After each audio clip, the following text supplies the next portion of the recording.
Mr. Gott, you've been convicted of publishing delicious content that has distracted over 780,000 otherwise active members of their family Homewrecker.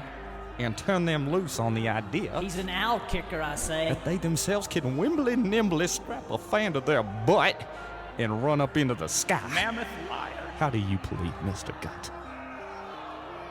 Guilty. Today is a big day for us at the Paramotor Podcast because it's not only today is it myself, we've got Clint, who is the skydiver, Tom, the meteorologist, Mitchell's out, but we also have this brand new paramotorist to the paramotor community. Clint, do you know him? It's somebody new. Tucker Gott, have you heard of him? Just recently, yeah. No.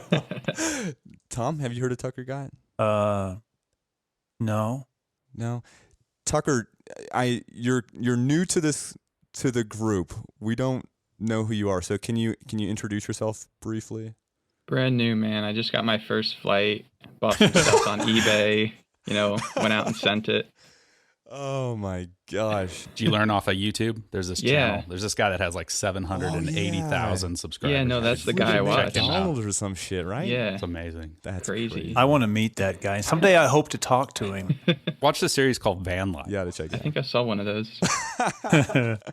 So how you doing, Tucker? What's new as far as you just got back from like a crazy long adventure? Tell us about the trip. Man, the trip was insane. Like, we've done a couple of van life trips, but this one was definitely the best. We had like a solid 2 months, so the entire time we didn't really have to rush. But the biggest highlight for me was base jumping, because I actually felt like I progressed and like accomplished a whole bunch of goals. So That's awesome. How many base jumps are you up to now? I think I got 44 or 45 now. Sick. And that cliff was pretty awesome compared to the bridges. Yeah, the first cliff was scary, but I got 4 cliff jumps on the trip. So like each time I got a little bit more aware, and it became a lot more fun. Clint has 1,300 skydive jumps, but you haven't ever done a base jump, right? Never a base But jump. some of the guys you do go skydiving with, they do Yeah, I the got base several jump. friends that base jump And why aren't you doing base jumping? because I love my life. No, that's just not into that. Maybe if it was a 3,000 foot cliff or something I can get to terminal off of, and I enjoy the skydiving. But and Anthony says 1,300. That's not a lot. I mean, there's guys with tens of thousands of jumps. But speaking of the skydiving, you used to work at Skydive New Jersey as a parachute packer. Yeah, Skydive Jersey, they do a lot of tandems, so I spent 3 or 4 years there packing tandems primarily. Nice. Is that where you met Jacqueline? Because she worked there. I saw in one episode, I guess. What was her job there? Yeah, she's done a couple different jobs. She's done parachute packing, video editing, all kinds of stuff. So we worked there for together for a little while. I have a question about you training her, right? Yeah. My wife, when we first met, we were dating. I ride a motorcycle. I'm on my motorcycle this morning. So I started teaching her how to ride a motorcycle. And then I got kind of nervous about that because there's risk involved. And then when I started flying, she wanted to start flying. So I was considering to train her up. And then finally she decided she didn't want to fly. It's too much trouble. But every time I think about putting her in that kind of position, it makes me nervous. Not her, but me. So I'm wondering, whenever Jacqueline's up there in the sky, are you nervous for her at all? Or do you have full confidence in her? I mean, what's your feelings? I mean, there's definitely nervous feelings because it's that's your spouse up there and you don't want anything to happen to him. But I feel like as we've progressed, I'm a lot less nervous. The very first flight she did, it was probably 2.5 years ago. And I have the video on YouTube, but it's very poorly filmed. The funny thing was she got up in the air and we had the old 2-meter radio connection thing. And her volume was set way too low. It was comfortable on the ground, but not loud enough for in the air. She couldn't hear you, huh? Yeah, so she takes off and it's her first time as pilot in command of anything. And she's buzzing the treetops. We were over at the airport and there's lots of trees over there. So she's like 100 feet off the trees, and the entire flight, I'm like, add power, go up. You need to get higher, add power, like incessantly. And she didn't know any better. She's just cruising along like, yeah, I'm doing it. And I'm like, you need to get higher or you're going to crash into the trees. Right. So eventually she got high enough that she let off power, and then she could hear me, but she couldn't talk back. So she heard a couple like add powers. Oh no. But she was up there. So you said earlier when your spouse is up there. Oh, Is that- shit. Is that well, just breaking just news, or is that just just an example? a generic term, you know. Generic, very specific term. Oh, He was referencing my wife. Your Yeah, I spouse. think so. That's the exactly. ticket. Right. Since we're on that subject, when are you going to put a ring Put on a it? ring on it. Put a ring Are we on going to lose you if we ask you that? Man, if I had $1 for every time I had that in the comment section, I'd be rich. Oh, yeah. I bet. Now we have to give him $1. Oh shit. We're actually in the hole with the podcast. Funny, like I was thinking about when you were talking about that video where you're like add power, add power. Didn't you also have a flight with Jacqueline where she was flying and then she just was like on the throttle and she was climbing really, really, really high? Yeah, that was a good one too. She climbs so fast because she's light. We know even on this last van life, and one of the last ones when y'all are at the Salton Sea, she landed downwind and you're trying to talk her out of it, but it seemed like she kind of locked up a bit Yeah. and just committed to doing that. And then afterwards she goes, I'll never do that again. But, you know, see, that's the kind of stuff that makes me want to not have my wife do it. Right. That was the one where there was turbulence at the Salton Sea. Right. Yeah, she was trying to get her bump tolerance up. Yeah, exactly. But that ended well. Oh, she did an awesome job landing that. Sure. This is really cool because I wanted to ask you kind of like the progress that you've made on the prior Paramotor podcast episodes that we've done. Spoken with Giles out in England. Mitchell has been assisting me, and then these two fine gentlemen have also kind of steered me in the right direction. Clint and I are the newest ones. I feel confident. Like I feel very good about my progression without trying to be arrogant. I jokingly say world's best paramotor pilot, but obviously a joke. What I want to figure out is I'm really trying to figure out my next wing. I know in your earlier videos you had the Snake XX, right? Yeah. And now you're on the free ride. Mm-hmm. Giles Fowler, the one who flew up to 21,000, I recently posted Mm-hmm. on him, went coast to coast on his paramotor. He flies the free ride, the 17-meter free ride. And he absolutely loves it. But he said that if he was in thermic conditions at like a place like El Paso, that he may not want a free ride. Mm-hmm. I don't have the time yet, but I was considering the Snake 1.2 in the free ride. I'm wondering, are there things that you would like to see modified in a free ride 2 version if Mhm. they come out with one? Yeah. I mean, all around, I really, really like the free ride. It's been like the go-to for a little while. But the one thing I don't like about it is just the diving characteristic. So like when you do wing overs, it eats up altitude fast compared to like the Viper 4 or the Gin Carve. Those kind of float through the maneuvers and they recover a lot faster. The free ride, you like point it at the ground and it just sits there for a while, which maneuvers like you eat up the altitude faster. Right. The only thing I can say that's good about that is like I really like doing swoopy landings. So if the wing dives more, you get more energy on that landing. But overall, like the just the diving is the only thing I would want to change. I remember that very first episode you posted when you got your new free ride, or the one that you're currently on, I think. I think you commented on the Snake, like you had the free ride, you jumped back to the Snake for a little bit, and you were like, damn, the launches are noticeably more challenging on a Snake as opposed to the free ride. Yeah, I've found some dudek wings, like all the ones I've come in contact with, it seems like they have a characteristic where like 3/4 of the way up, they'll kind of get stuck. And that's what I hit with the Snake. Like I didn't know much better when I was only flying the Snake. Then I went to the free ride and then I went back to the Snake and I was like, wow, this thing sucks. So is there anything that you do like about the Snake? Because here, the wings I'm considering are the Hadron XX, maybe in the 18 meter or 20 meter, the Snake 1.2 as opposed to the Snake XX, because I know it launches and lands slower. And sometimes winds can get a little crazy here. And then the free ride. But I think of the 3 of those, that the free ride would be the most advanced wing I think from what I'm hearing is largely due to the oscillations and inability to fly hands off. But do you find it more like you have to give more of your attention to the free ride when you're in the air? Mm, I don't know. I can't say for sure because I haven't flown a Hydron XX or a Snake 1.2, but I kind of feel like they're all on a very similar level. Right. It's just kind of like little differences between them all.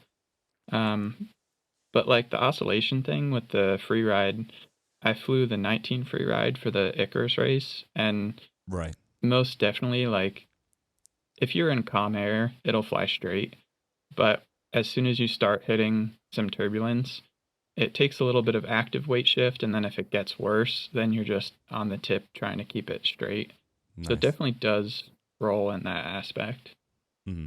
I think you give a false impression to everybody watching you on our YouTubes with that free ride, because we see you fly hands-free a lot, and you make it look simple, and it looks like it's really not that advanced of a wing. Tucker Gott, for Christ's sakes, Tom. And so that leads to this question. You must have a pretty incredible bump tolerance. Yeah, no kidding. I bet. Right? Do you have any idea how many hours you have to date, Tucker? I don't. I wish I kept track, but I know I put over 100 hours each year. So somewhere between, I'd say around 750 if I had to guess, but I really don't know. You're known as a natural at the sport. Can you chronologicalize? That's not a word. Can you kind of like lay out where in your history, from the time you started to when you started attempting newer things, like from that first flight, which was with Eric Farewell, if I'm not mistaken, and then when did you start trying to do things like, I want to try a wing over, I want to try and do a swoop landing, want to try and do this? Like, when did you start like really progressing to, how did you get to where you are? I'm pretty sure I learned to fly in September of 2013, and then by December, I was on a Buzz Z3 or something. It was a paragliding wing, so it was kind of old technology, and it was really heavy to launch. So by December of that year, I went back down to Aviator, and I exchanged my wing for the original Hydron, a 20 meter, which was at the time a really big step. Like, I definitely could have used a step in the middle. And I knew it was a bigger step, so I kind of just was super careful with that wing for a while until I kind of gained the skill to catch up with the wing. And if I may, what was it specifically that made you that made you think, oh wow, this is a huge step, maybe a little step back? What was it what flight characteristic gave you that impression? I guess just like what the wing is. At the time, it was like kind of the equivalent of a free ride, like a slalom type wing. And I could have used like a B or a C wing in the middle. Right. And so from there, once you did get to that wing, I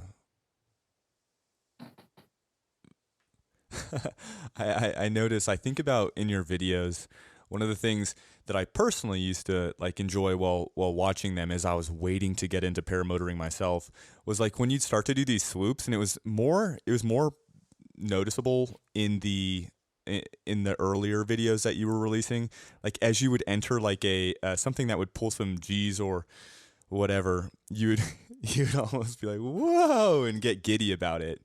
Mm-hmm. Was that still in the early phases, or had you been doing maneuvers like wing overs and swoops, or loops, I'm sorry, for some time before that? I think it was probably about a year, like the first real summer of flying, after I got the Hydron, that I started kind of learning how to do wing overs and stuff nice and slowly. So that was still, I mean, I had been doing wing overs and not really barrel rolls much, but sats and wing overs for like at least a year before I started the YouTube channel. Right. So it was still like, I'm always still refining everything, and it's still, I kind of treat it as if I don't know what I'm doing. But yeah, I think I I just pulled up an old video, and it was a year and a half or so that I did a sat for the first time on the Hydron. Where did you learn that? Because I was going to ask about sats specifically. Mitchell, who's unfortunately not with us, doesn't do sats, but he flies like crazy. Like he rips down low, does barrel rolls, all this other stuff. But he's just, I think, apprehensive about getting into a sat because of the fear that he could somehow gift wrap himself in the process. Something about timing. Yet when we watch your videos, it's like it really looks like you're just grabbing a hold of one riser and then pulling down slowly with one of the brakes until it enters this, really cool sat maneuver. Yeah, it's effortless. Yeah. I didn't do the progression the right way.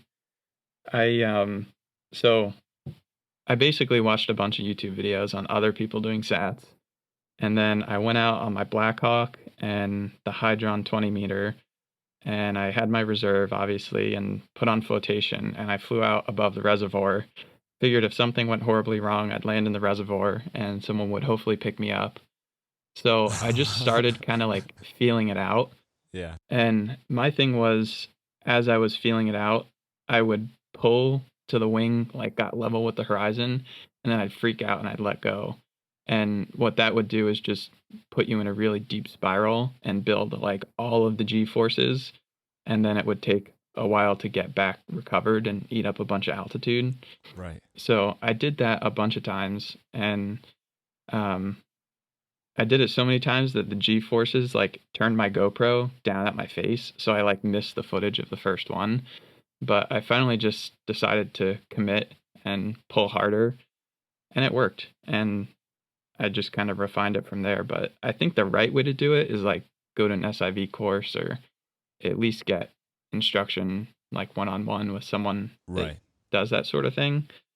Because so I feel like wing overs, they take a lot of finesse, but the implications for doing something a little bit wrong aren't that high. Like you take a tip collapse or a little asymmetric, and it's not that bad. But the thing about a sat is it's actually kind of easy to do, but the implications are a lot worse. So like if you pull a little too hard, you spin the glider and then you're kind of screwed because that's like a scary thing to do. And that's never happened to you? No, I've never gotten close to spinning.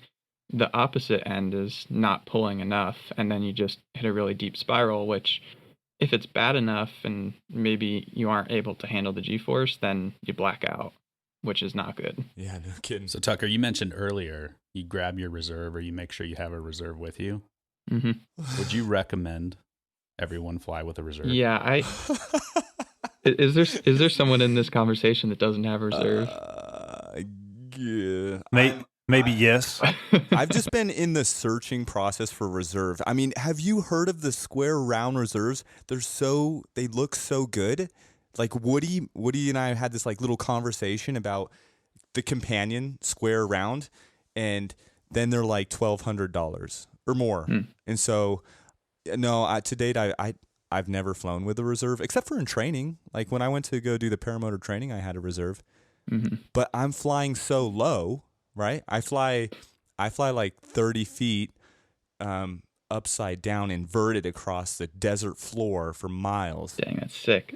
I know, right? I'll teach you how I do it. Basically, what I want to know is if you think Anthony should have a reserve. Anthony's on a worldwide search for that one person that will tell him he doesn't need a reserve. We're just going to the top right now. My thing is like, why not? Like, it is a little expensive and it is a little bulky, but like, it's not that bad considering like it could save your life.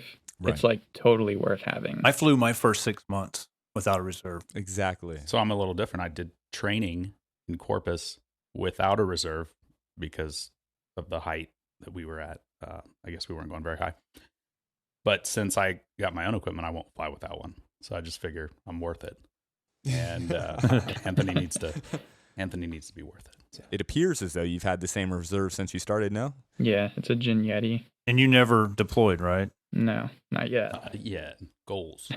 Any close encounters? Anytime that you thought you might, or? I mean, there's been times where I've flown into some bad turbulence and like the handle on my reserve sits flat and I'll just like reach down and like prop it up so it's open just in case I gotta like get my fingers in there quick. Might be the day. Cock that hammer. Make sure I know where it is. Yeah, exactly. Prime the pins, get it ready. Man, that day that you were at, was it Moab?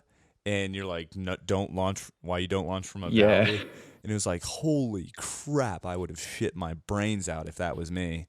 Yeah, that was one of the worst, but I guess in all reality, that wasn't like that bad. For me, that was the worst experience I ever had. Damn. So it was pretty gnarly. So that cuts into my question I was just about to ask, because on one of your very last episodes of your van life, you drop into the open pit, right?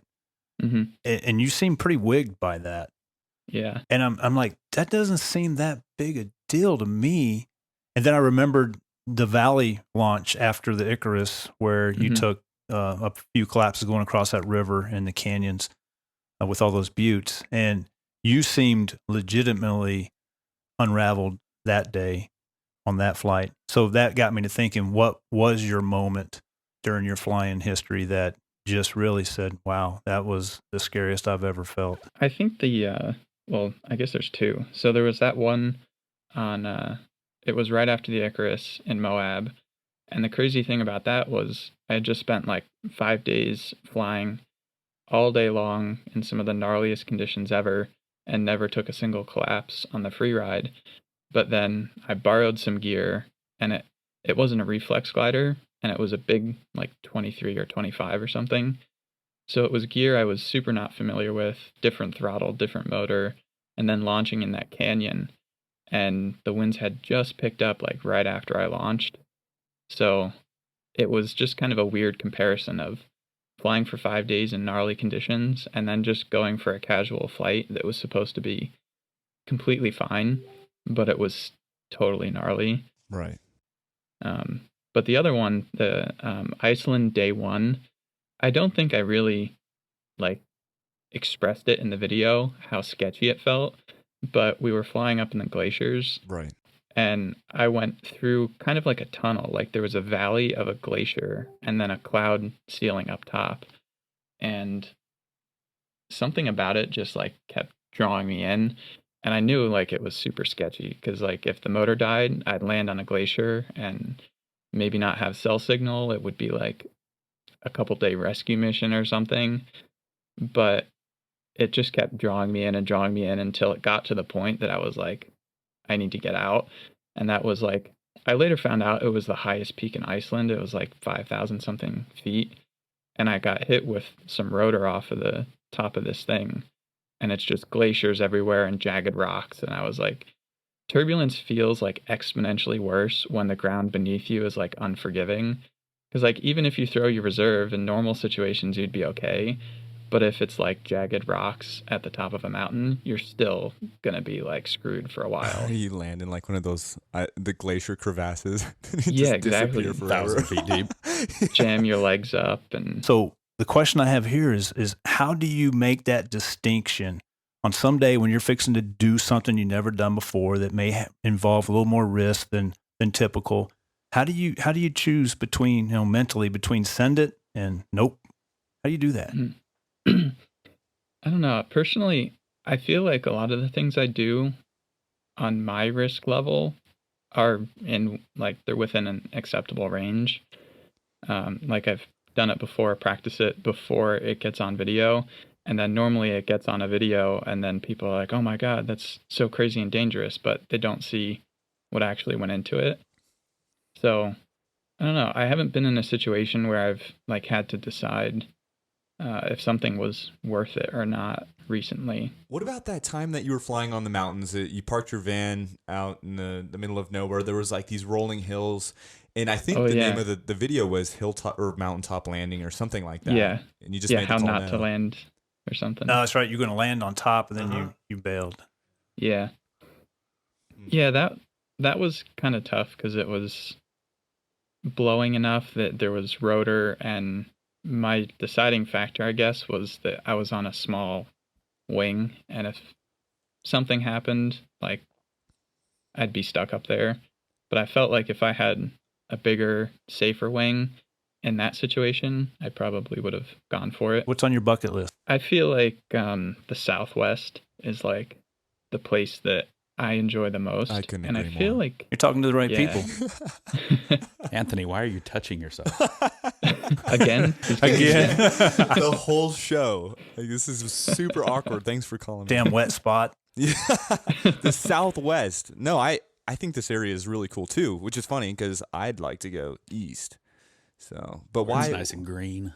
Yeah, you like the Southwest? What do you like so much about I it? don't know, just like Moab is a place that I really like. The Red Rocks and stuff like Oh, the that. It's features, just- huh? Yeah, it's Yeah. completely different than like what I'm used to. No green, lack of green. Yeah, exactly. Yeah, I moved here from East Texas, and it took me 2 years to get used to the fact that everything out here is brown. Yeah, it's Mhm. crazy when you drive across Texas from here. It's like if you go a couple hours east, the country starts turning vibrant green, and then go west from here, and it's like just nothing. But that's also really cool in a sense. That's one of the reasons why I think El Paso is such, or just this part of Texas or New Mexico is such a great place for the sport, despite the thermals and dust devils that we may encounter. For the most part, the flight restrictions, it's like non-existent. Here in this area, El Paso's approaching 1 million citizens, right? 800,000, 900,000, something like that. And there's only approximately 5 of us that really fly on the regular here. And so if you were to go anywhere in El Paso, they recognize it and they're mesmerized by this flying machine. And it's like people really ought to consider making this part of their outdoor activity lifestyle if they think it's so neat, because we're just fortunate in the sense that here in the Southwest, it's very easy to be able to fly and not have to focus so much on, am I flying within the limitations of FAR 103. I think it's hard to get people in the sport. I mean, think about the mental, getting off the ground, the cost, knowing the weather, knowing the, air restrictions, all that kind of stuff. It's pretty intimidating. Yeah. I think there's a mental thing too. You gotta, have the stones to fly above the earth, up to, 3 something miles high if you wanted to. And it just takes that certain type of person to do something like this. So Tucker, do you get nervous at all? I mean, when you went to 15,000 feet, does any part of you feel like nervous if you went to 18,000? Or because I think when I exceed like 10,000 feet, I get dizzy, and it's not because of the lack of oxygen by any means. It's just, oh my God, looking down, you're like, what am I doing? Yeah, that's what I was going to say. It was a mental game more than anything. Right. Because in flight training, they tell you, like, hypoxia, if you've never experienced it before, it can basically set in without you realizing, because you get in that, like, dreamlike state, and your, like, awareness goes away. So you're unaware that you're getting hypoxia, and then it just gets worse. So it was like, I had that in the back of my mind, and I knew some of like what the telltale signs might be, but at the end of the day, you never really know until it happens. Right. So and you're so I would low, be and up there. That could be sketch. Yeah, exactly. I wouldn't think to myself like, oh God, is it happening? And then I'd start like freaking myself out. And then I'd be like, okay, stop thinking about that. Just like focus on something else. And then that thought would like creep its way back into my head. Like, am I getting hypoxia? Right. But And I then never you start felt. psyching yourself out. Yeah, exactly. So that kind of makes you nervous. What else would you say makes you a bit nervous in the sport? Infinites coming up next? No, you said you didn't care about acro too much.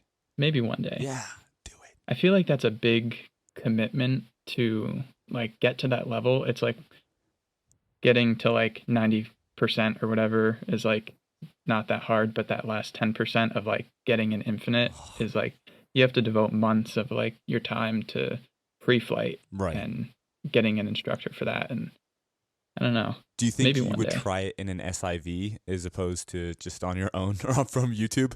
A YouTube infinites and sent it.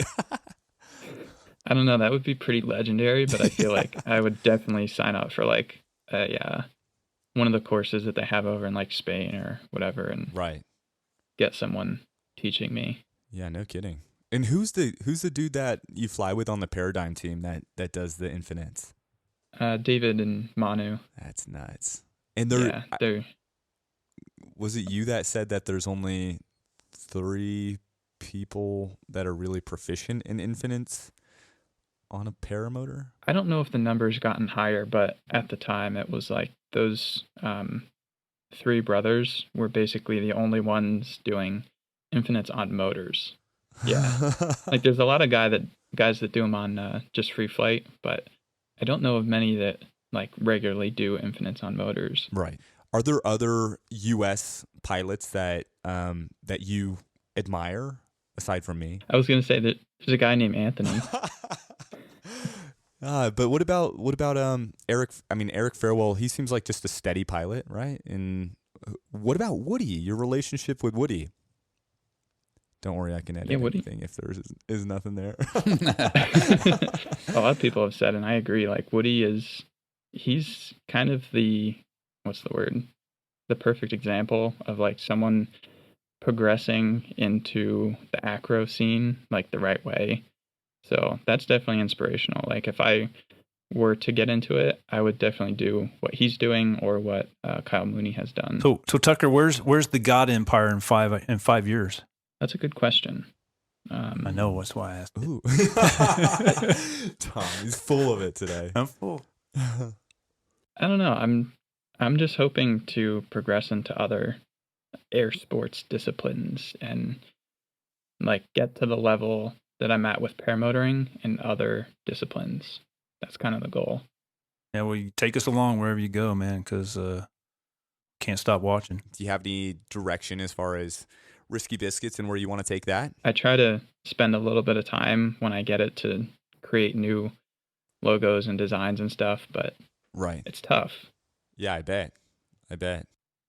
You've knocked a couple out of the park, that Risky Biscuit stuff, and then the paramotor guy that looks like, I don't know, a Michelangelo design or something like that. Vitruvian Leonardo one. da Vinci.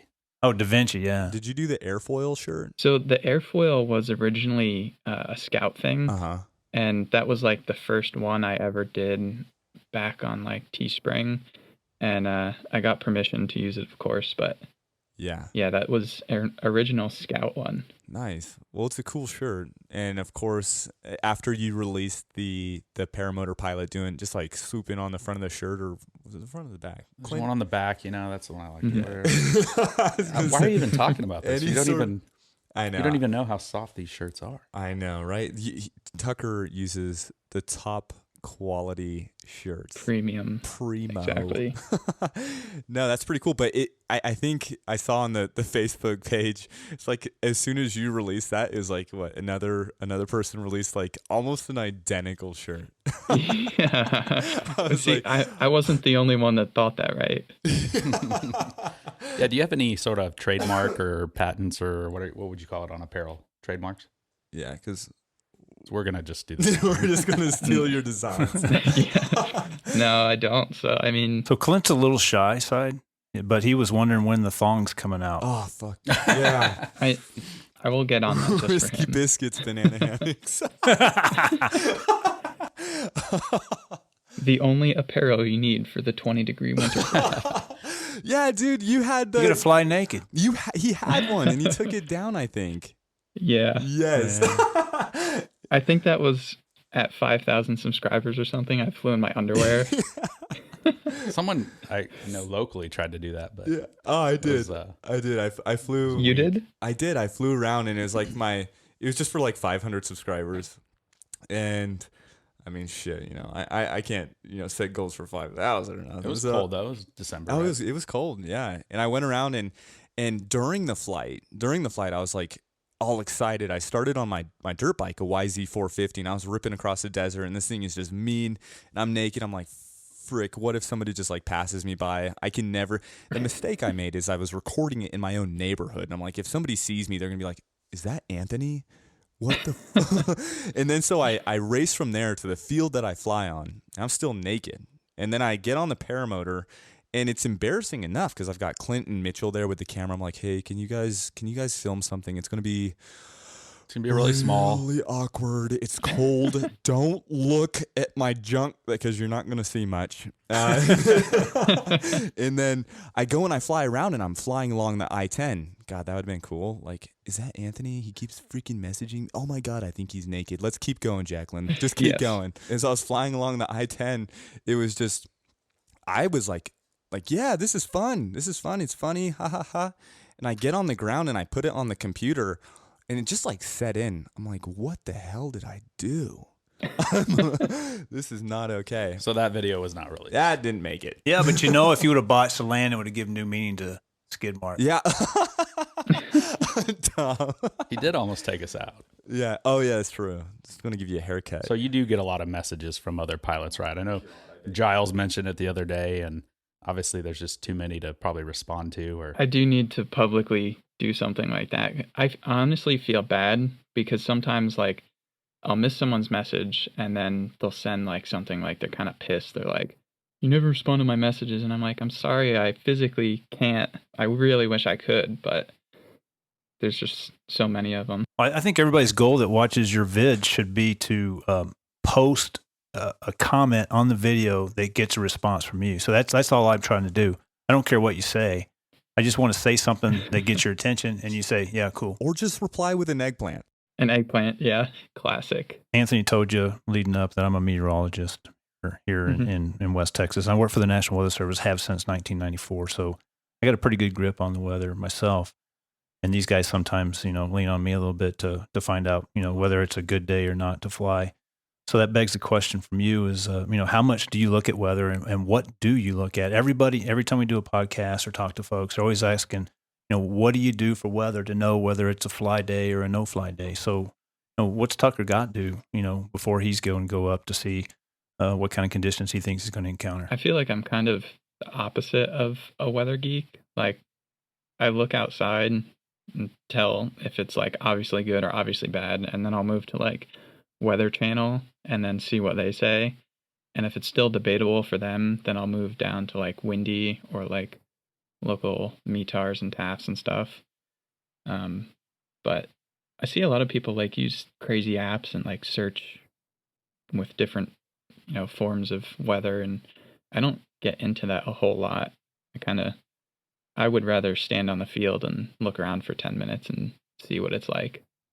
Yeah, I personally don't as well. Like I have the Windy app and I'll see if there's just something like for the week, kind of like a glance at the week to see what it may look like. But if I was to wake up, I do kind of just like look out the window, and if it's dead calm, I go from there and I head up to the field, then just buzz around the field and get a feel for the air personally. But it does kind of seem that way from your videos as far as developing kind of like a natural sense or a familiarity with the weather patterns of your area. I imagine during the Icarus that you would have monitored it to some degree, but when you're covering so much land and you have an objective to get from point A to point B, it's kind of like be as safe as possible. Yeah, or like on your recent van life trip, if you are in places like Moab or New Mexico and it's maybe a little more variable, does your routine change, or are you still just checking out the weather 10, 15 minutes before taking off? No, I definitely get more comprehensive in different environments because, like Anthony said, if you're at your home site for long enough, you kind of get an idea of what the patterns are and what it's going to look like when it's good. But you go to a different environment and then it's completely different, and you have to do a lot more background and maybe search winds aloft and things like that to get a sense of what it's going to be like. How many motor outs would you say you've had in the 750 plus hours that you've done? I can't think of one situation where the motor just died, and I think that's because I left the safe start on my Scout and I was 20 feet off on launch and it died. But I've had a bunch of semi malfunction issues, but I don't think I can think of one time when the engine just completely died and I landed from that. Yeah, because like you said, with the unforgiving terrain, we fly over some kind of rough areas in the desert out here up by the mountain, and thought about that too. If the motor cuts out, it's going to really hurt. Yeah. But then I've also heard a statistic that for every 200 hours you fly, you may have a motor out. Everybody in this room is on a Vitarazi Moster 185 Plus now. What are you flying, Tom? I'm a Thor 130. Poloni. Baloney? Polini. A Poloni. Baloney, yeah. Poloni. Yeah. Huh. No, I get a motor out every time I try to talk in my headset, and I accidentally hit my kill switch on my earphone. I noticed that you have almost 800,000 followers on YouTube. And sometimes people are going to be the caretakers of Tucker Gott, which of course it's just out of love. They like you, this and that. And I feel as though you trust in what you're doing, but I want to advance the sport. Part of the flying that you do is inspirational. And I think for every one person who doesn't approve of flying low or trying something that may come across as risky to them or risky biscuits, advancing the sport here in the United States in particular, Mitchell is another prime example of just ripping it across the ground and doing more of like a dirt bike style flying where you're just flying, literally. Yeah, Mitchell the other day said it's like speed flying without needing to go up a mountain. Yeah, exactly. Going super fast across the desert floor. But what do you personally think, Tucker? What do you think that we could do as paramotor pilots? How could we shift the ideology as far as making flying lower and fast a more accepted form of flight? I feel like for someone to go rip across the desert really fast, like speed bar and everything, like you can do that safely as long as you take the right steps and progression to get there. So like a lot of people look at others that are like, they've put in the time and they put in the training and they see that happening, and then maybe they'll go out and kind of be misguided into thinking that they can do that. And I think that's kind of where the problem is, where people jump into something that they're not yet ready for, and that's when an accident will happen. Right. I think it'd be just like a shift of like people's perspectives. Like you see a guy doing a wheelie on a motorcycle down the highway, and obviously as like a new rider, I know I'm not capable of that. But I feel like in the paramotor community, people see the equivalent, and for some reason they think, like a lot of people think, that it's easy or attainable at a lower level. Yeah, but something else that's part of the equation here is the environmental conditions, which, you can't always see. Mm-hmm. And out here, like we've mentioned before, I mean, we get extreme surface heating, so we get thermals, dust devils every afternoon. And, that kind of stuff can take a perfect flight with all the skill in the world and kind of turn upside down. Yeah. Anthony, would you say the question you had about, flying low and fast was because you want to maybe start a new kind of sport? Yeah, no, I mean, I think that'd be super cool. Like, can you imagine if paramotoring had like these cross country like endurance ones where there's like altitude limitations and things like that? With slalom, you've got the pylons. Mitchell articulated it in a sense that he equated it to speed flying down mountains. You don't have to necessarily be that aggressive. It could still be based off of experience level. Like you could have a beginner level competition, or you could have the Mitchell/Tucker Gott level, like being able to go fast across the ground based off of their prior experience and doing something not quite Icarus 1,000 miles, but you could do something like a 10-mile stretch. Hitting gates along the way. And then we get Red Bull in on this son of a gun and have some fun with the sport. That would be entertaining to watch. But Tucker, back to, I guess, goals in the sport. What do you see your goals being in the sport? Yeah. The videos are awesome. The van life series. Do you have any big goals that you are striving to achieve? I don't know. I feel like in paramotoring, I'm pretty happy like where I'm at. Of course, I always want to keep progressing and refining things, but like acro stuff like Kyle Mooney's doing, like that doesn't interest me as much, or Woody. Like they're both really training hard in that aspect of the sport, but that doesn't interest me as much.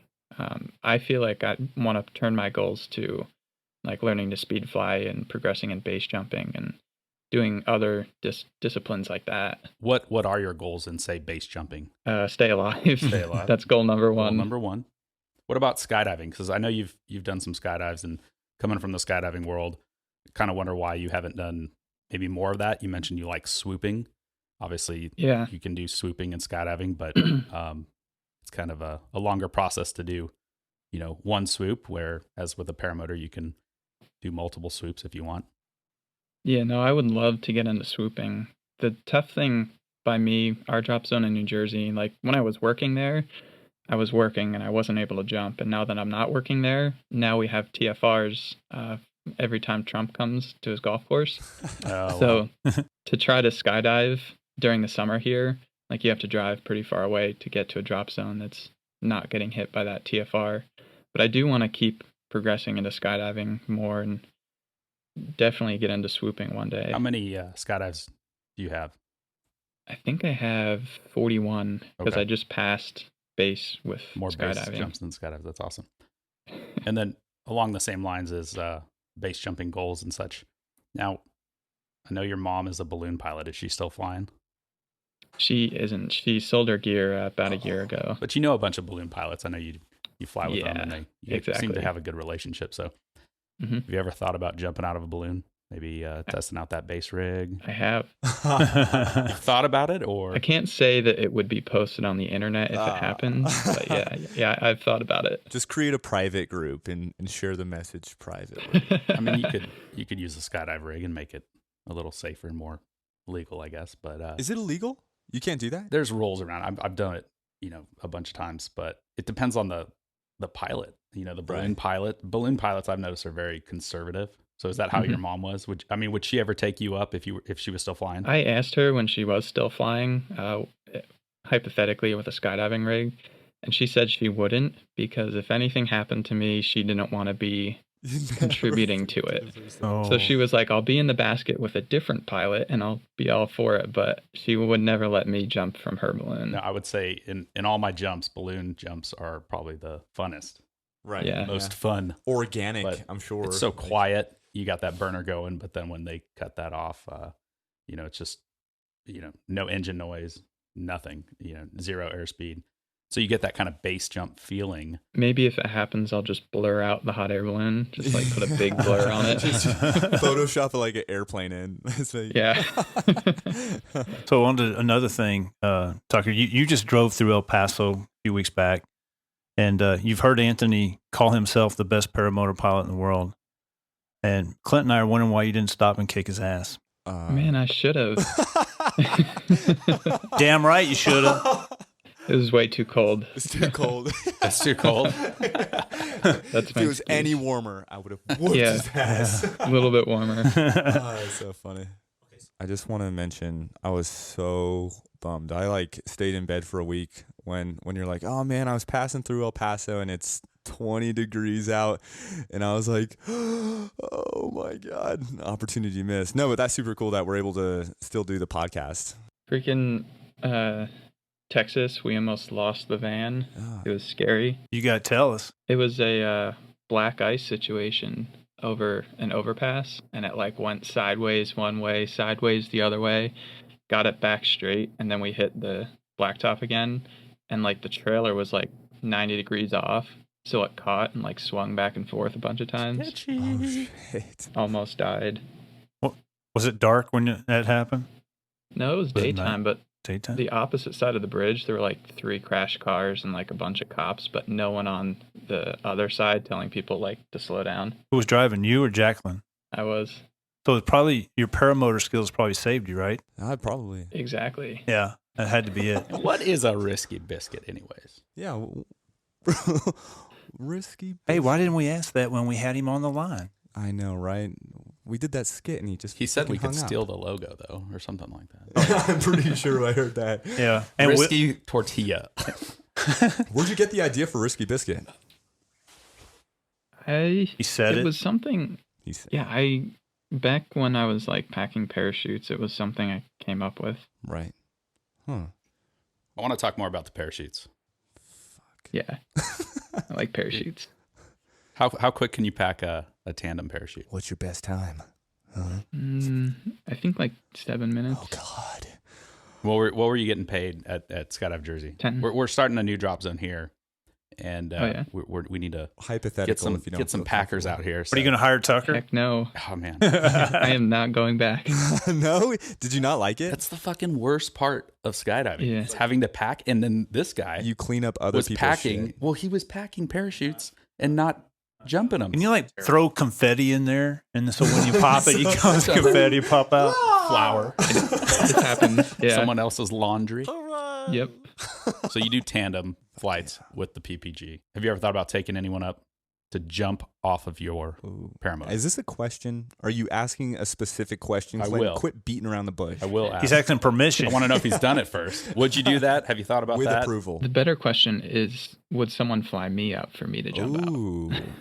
That's the question I've thought about. I haven't really thought about letting someone else jump out. I mean, it could be done. Clint would take you up and let you sit on his I lap. want to do it. No, I don't. I mean, I have no wanna skill do it. on the tandem side, but you have, the tandem experience. We can take turns. It's easy enough. Oh, did you hear that, Anthony? We can take turns. Has anybody ever done like a triple? I could just be Dude, sandwiched. I've seen crazy Yeah. videos. They're mainly overseas. And they're over water. That's a long-term goal that we have, is to do it, but do it safely Right. and, Yeah. take someone up, let them jump, but from a reasonable altitude. Do you have to get any sort of permission to be able to drop somebody off? Like, just get off my paramotor. I would say Ah. the less permission you get, the better off. Yeah. Ah. So when we were out west, I was like really looking for a good place to do a solo paramotor jump and take Jacqueline's Mojo and the air conception and just wear the base rig and jump out. But I would need like a really big open area for it to just drift down and land. Like El Paso. There you go. Yeah. I've actually seen them do it in a trike where I think either one pilot jumped out, but then he had it hooked up to like a remote control. Mhm. He flew his motor all the way in and just landed it, which is pretty sick. Dude, Yeah, I that would saw be that. the I future. did see that too. GPS, return to home. So you would be up for doing that or jumping out of that? He or says he's taking coming someone up? back That- southwest, Dude, man. that would be sick. Heck yeah. Although I think a trike would like work a lot better. I've done hang glider trike jump and a powered Mhm. parachute trike jump and a powered paraglider trike jump. That last one was with Kyle down in Corpus. And that was cool because I think it was a Phoenix. And so I was sitting in the front and he was sitting in the back with hand toggles. The powered parachute, they were steering with their feet. So they were in the front. Right. But the powered paraglider trike, I was sitting in the front and it's just complete open, area to exit to the front and, just did a little gainer and right about a half a mile out over the Gulf. That's awesome. Pretty sick. Well, shoot. Hopefully by the time that Tucker, you come back through the Southwest, that'd be sick if one of us had a tandem setup. Clint and I are going to go in halvesies on a tandem setup with the spreaders. Yeah. That's How awesome. when you did tandem for the first time? I mean, shoot, you've taken both your parents up and Jacqueline up, and was it as hard as you thought it would be to get in the air with all them? Oh, damn. I was just surprised at how much the weight, I mean, I guess weight and wind make a huge difference because Jacqueline and I flew, the first time I took her, it was 0 wind. And I was like, okay, this might not work. Like, it's going to be tough. But it launched easier than the free ride with us because she's super light. Right. But then, like, my dad is around 200. And even with a little bit of wind with him, it was way harder. Like, I was surprised how much harder it was. Right. And then my poor mom, we got 0 wind on her morning or her flight. And it was super calm, and she has bad knees, and we ran like the entire length of a soccer field. Oh, was she beat up after that? Like after that long She sprint? was, yeah, she was a little sore in her knees the next day. And that was, I guess, within the last couple of years you did the tandem? Yeah, that was this summer. Do you plan on doing a lot more of that, or? I want to. The gear I had, I was borrowing from Team Fly Halo, and they needed it back for their training. So now I'm kind of debating on if I should buy a setup or what, because it's like you only get to use it every so often. It's not like a daily driver sort of thing. So it's a big investment for a little bit of return, I think. What would you say for someone like myself or Anthony that we do want to do tandems eventually, but obviously we need more experience? Don't you have to get that, or at least the way it's for the exemption, be an instructor first? So I think if you do it through the US PPA, you have to go through each like lower tier, like PPG 1 through 3 or whatever, and then instructor and then tandem. And from what I understand, it's like a really long, drawn out process. But the other way is through the ASC, and it's a little bit more informal. You have to have so many hours of training or whatever, but you do that training with someone that also has their ASC tandem instructor or whatever thing, and then you get your tandem exemption through that, and it was a lot easier to get than I think the USPPA one We're is. just reading. What is ASC? Aero Sports Connection, I believe. Never even heard of it. Interesting. Are we still recording, right? Oh, Oh, crap. shit. We didn't hit record Oh. from the top. No, I'm kidding. I hate when that happens. Oh, dude, like so many times I remember like one of the best videos, the best YouTube videos I ever did. I was like, I landed. I'm like, that hands down, man, on my way to Tucker got status. And then it's like, no flashing light. I'm like, No shit. SD card. Yeah. Oh, What has been man. your worst experience with GoPro or malfunction or dropping a camera or losing any equipment on a flight for that matter? I dropped one camera in Iceland, and then somehow it was returned months later, which was Nice. insane. But That's nice. there was this trip we did. The first time I went to the Southwest was with like Scout Team Fly Halo guys, and the entire trip we basically did a lot of the stuff we did on the first van life trip, like Meteor Crater, Sedona, the Superstitions, a whole bunch of really cool places. And at the time I was on the GoPro 4, and it kept freezing through like all the flights. So I ended up getting like next to no footage. And then on the flight home, the airline flight, I got an update for the camera that fixed the issue. I was like, come on, all those flights I missed, and now it's going to work. The GoPro Fusion. How have you liked using that in the time that you've had it? I think for the application of using it for an entire flight, like an hour-long flight, and running it the whole time so that you can easily sync the audio and everything, the rendering is the biggest thing, because I've found that like 1 hour of footage takes about 10 hours to stitch. So, and we were trying to do it on the van trip, and in conjunction with it being wintertime, the solar wasn't Right. charged enough. So I was trying to render overnight, and then the solar kept dying in that 10 hours, and Huh. I had to re-render like 3 times. Yeah, I use that as well. I've never used it for paramotoring, but use Right. it for skydiving, and it gives a Yeah. some cool footage. But yeah, on a long flight, it's kind Yeah. of If you use it for less than like 10 minutes, it's good. You done the the paramotor community an injustice by making it so that everybody wants to replicate Tucker Got videos. Right. What do you have? Do you have any like inspirational things for other people who may want to create YouTube videos out there and document their kind of journey with paramotoring? From the beginning, the thought in my head was like, I want to document these things for myself Right. and put them online. So like when I'm 80 years old or whatever, I can go back and relive it all. Even like a couple years ago, like you look back at your footage and it's like, wow, it's cool to look at. Right. So I feel like just documenting stuff for yourself, keeping like a journal like that is pretty cool in itself. Yeah. And if it works with YouTube, it works. right. That's what I would say I do with Facebook. I throw up almost every video that I've done Freaking flying. painful to watch. No editing. Anthony hates it, but Ugh. sometimes I don't even share it. Just keep it only for me. And then, I like seeing it pop up every year on this day, in 2007. Last But year, it's- you were flying at like 1,000 feet for an hour, and you posted it, and it's like, oh my god, here's Clint's video. No one again. watches those. It's fine. It's for me. Right. So Putting it out there on the web for us to waste our day. We all can't be Tucker. No, I don't think there's a single person in paramotoring who doesn't know your name at this point, right? Humbly, yes. Yes. Okay. Good. Glad that you can acknowledge it. At what point did you say, "Holy shit"? I'm the things that I'm putting out have really grabbed the attention of tons and tons of people. Was it that flying to McDonald's when it really clicked, or was it the 15,000 feet drinking coffee and getting high? The McDonald's one definitely is a big driving force, but I think the first time I realized was like when we went to Oshkosh for the first time, Uh-huh. or like Wings Over Winter for the first time. Seeing numbers and comments online is like one thing, but then when you go to an event that's centered around aviation and like multiple people come up and say hello and say like they've seen a lot of your content, that's when it's like, wow, this is actually like people, these are real people, Right. and it's like actually influencing their lives. No kidding. That's sick. it's been, awesome to see over the years. And I actually started watching you before I even thought about getting into this, I'd say sport.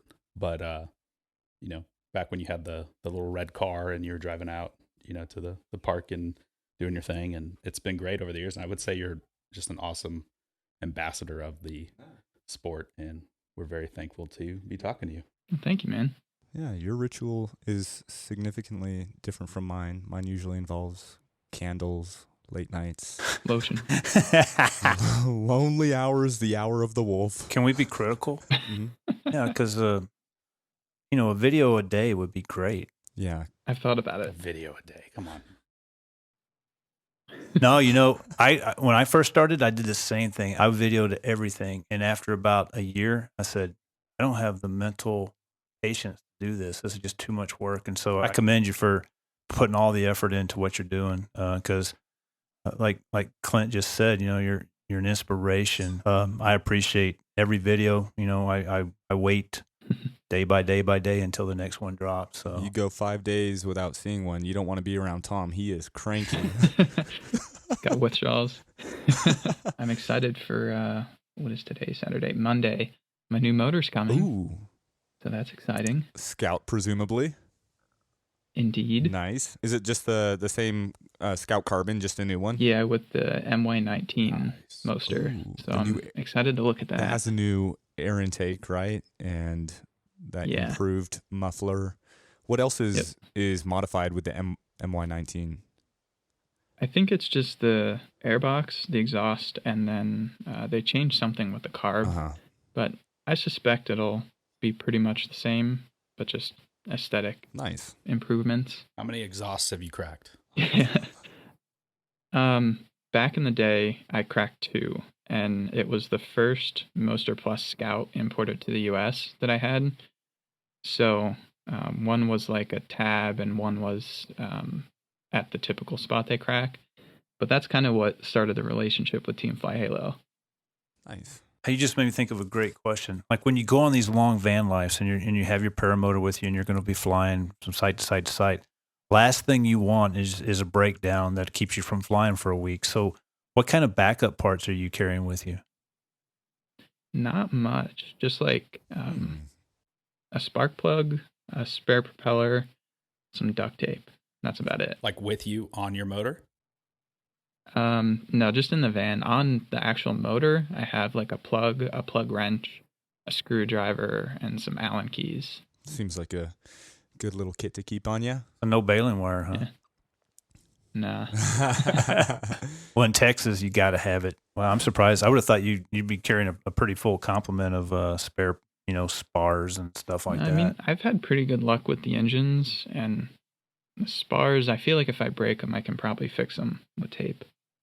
Hey Tucker, how do you feel about an SIV where you wear the motor itself? I did one with Chris Santa Croce. Yeah, I'm supposed to take one here coming up at Corpus Christi. I don't know. I want to try this SAT. Ultimately, that's like my end goal is to be able to do that and come home and practice some new maneuvers and just try and really refine where I'm at. That's awesome. It's a motor SIV? Yeah, it's with the motor. Bring your own motor. I don't Nice. have a reserve. They were really kind. They're like, we'll let you freaking borrow a reserve, you knucklehead. So yeah, and they got this machine there where if you do go into the water, they'll like drain it out and flush it and re-oil it or whatever. It's pretty cool. No way. Yeah, That's awesome. Yeah. Well, anything else, Tom? I got to pee. You got to pee? Clint, you have to poop? Tucker, thank you so much for taking this pretty big block of time out of your day to come and chat it up with us over here in El Paso. Super cool, man. It's been great talking with you. Thank you guys. Appreciate you having me on. No, we appreciate you. And we all look forward to your next episode. And if you don't have a Risky Biscuit shirt yet, you better get on that. Yeah, man. All right, Tucker. Cool, man. Thanks again. Thanks again for joining us for this week's episode of the Paramotor Podcast with Tucker Gott. Next week, we've got Woody from Woody's Gamer Tag on YouTube. So make sure, if you haven't done so already, hit that subscribe button. And also go over to www.facebook.com/theparamotorpodcast and hit that like button. There you'll find updates on what's coming up next on the Paramotor Podcast. Until next time, fly safe and see you guys soon.